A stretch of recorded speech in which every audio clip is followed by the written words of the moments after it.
ನನ್ನ ಜೀವ ತೆಗೆದುಕೊಳ್ತು 4 ಜನರಿಗೆ ಗಾಯ ಆಗಿದೆ. 3 ಮಂದಿ ಈಗಾಗಲೇ ಆಸ್ಪತ್ರೆಯಲ್ಲಿ ಚಿಕಿತ್ಸೆ ಪಡಿತಾ ಇದ್ದಾರೆ.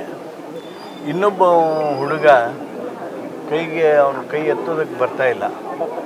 ಅವನು ಈಗ ಬಂದು ಅವನಿಗೆ ಧೈರ್ಯ ತುಂಬಿ ಅವನ ಹಿತೈಷಿಗಳು ಕರ್ಕೊಂಡು ಬಂದು ಭೇಟಿ ಮಾಡಿಸಿದ್ರು. ಆ ಹುಡುಗನ ಹೆಸರೇನು ರೀ?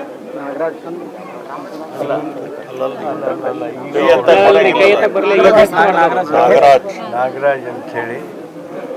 ಅವನಿಗೂ ಅದೇ ಶಾಕಿಂದ ಗಾಯ ಆಗಿರೋದು. ಈ 4 ಜನ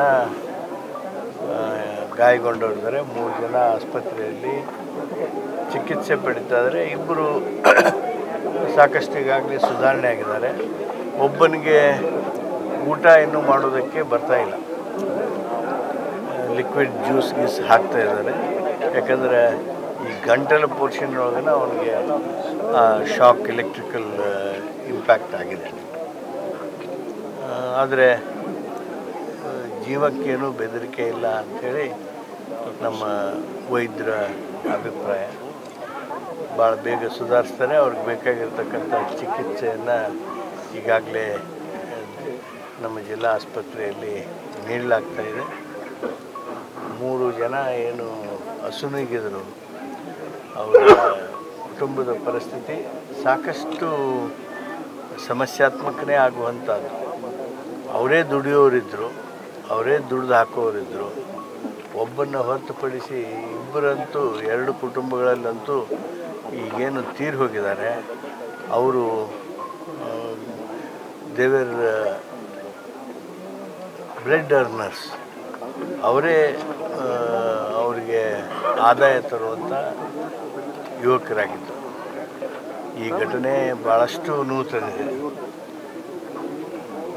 ಈ ಘಟನೆ ಆದ ತಕ್ಷಣ ಎಲ್ಲ ಕಡೆನೂ ಏನು ಎಲ್ಲರೂ ಚಿಂತನೆ ಮಾಡ್ತಾ ಇದ್ದಾರೆ ಅಂದರೆ ಇಂಥ ಘಟನೆ ಮರುಕಳಿಸ್ಬಾರ್ದು. ಈಗ ನಾವು ನೋಡ್ತಾ ಇದ್ದೇವೆ, ಇಲ್ಲೊಂದು ಹಗಲಲ್ಲೇ ಆಗ್ತಾಯಿದೆ. ಅವು ಮೆರವಣಿಗೆ ರೂಪದಲ್ಲಿ ಘಟನೆಗಳಾಗ್ತಾವು.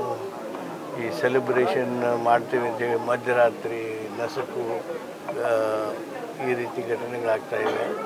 ಇಂಥ ಘಟನೆಗಳು ಆಗದ ಹಾಗೆ ಈ ಪೋಸ್ಟ್ರು, ಬ್ಯಾನರು, ಅವುಗಳ ಎತ್ತರ, ಅವಕ್ಕೆ ನಿಯಮ ಮಾಡಬೇಕು ಅಂಥೇಳಿ ಭಾಳಷ್ಟು ಜನರ ಸಲಹೆ ಸೂಚನೆಗಳು ಬರ್ತಾಯಿವೆ.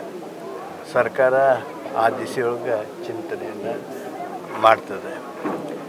ಸನ್ಮಾನ್ಯ ಸಿದ್ದರಾಮಯ್ಯನವರ ಗಮನಕ್ಕೆ ಈ ಘಟನೆಯನ್ನು ತಂದಂಥ ಸಂದರ್ಭದಲ್ಲಿ ಭಾಳಷ್ಟು ಮನನೊಂದರು.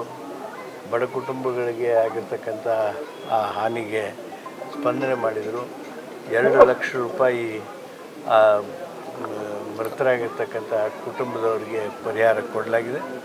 ಅದೇ ರೀತಿ ಈ ಗಾಯಾಳುಗಳಿದ್ದಾರೆ, ಅವರಿಗೆ 3 ಜನರಿಗೆ 50,000 ರೂಪಾಯಿದಂತೆ ಅವ್ರಿಗೆ ಪರಿಹಾರ ನೀಡಲಾಗಿದೆ. ಇನ್ನೊಂದು ಹುಡುಗ ನಟರಾಜ್ ಅನ್ನೋ ಇವತ್ತು ಅದು ನಮ್ಮ ಮಾಹಿತಿ ಬಂತು. ನಾನು SP ಅವ್ರಿಗೆ, DC ಅವ್ರಿಗೆ ಅದನ್ನು ಹೇಳಿದ್ದೇನೆ. ಅವನಿಗೂ ಏನು ನಾವು ಪರಿಹಾರ ಕೊಡಬೇಕು ಆ ಪರಿಹಾರವನ್ನು ಕೊಡ್ತೀವಿ. ಕನ್ನಡಿಗರ ನೆಚ್ಚಿನ ನ್ಯೂಸ್ 18 ಕನ್ನಡ ಈಗ ವಾಟ್ಸ್ಆಪ್ನಲ್ಲೂ ಲಭ್ಯ. ಕರ್ನಾಟಕ, ದೇಶ ವಿದೇಶಗಳ 360 ಡಿಗ್ರಿ ಸುದ್ದಿಯ ವಿವರಗಳನ್ನ ನಿಮ್ಮ ಕೈ ಬೆರಳುಗಳಲ್ಲೇ ಪಡಿಲಿಕ್ಕೆ ಈ QR ಕೋಡ್ ಅನ್ನ ಸ್ಕ್ಯಾನ್ ಮಾಡಿ ನಮ್ಮ ಚಾನಲ್ ಫಾಲೋ ಮಾಡಿ, ನೋಟಿಫಿಕೇಶನ್ ಆನ್ ಮಾಡಿ.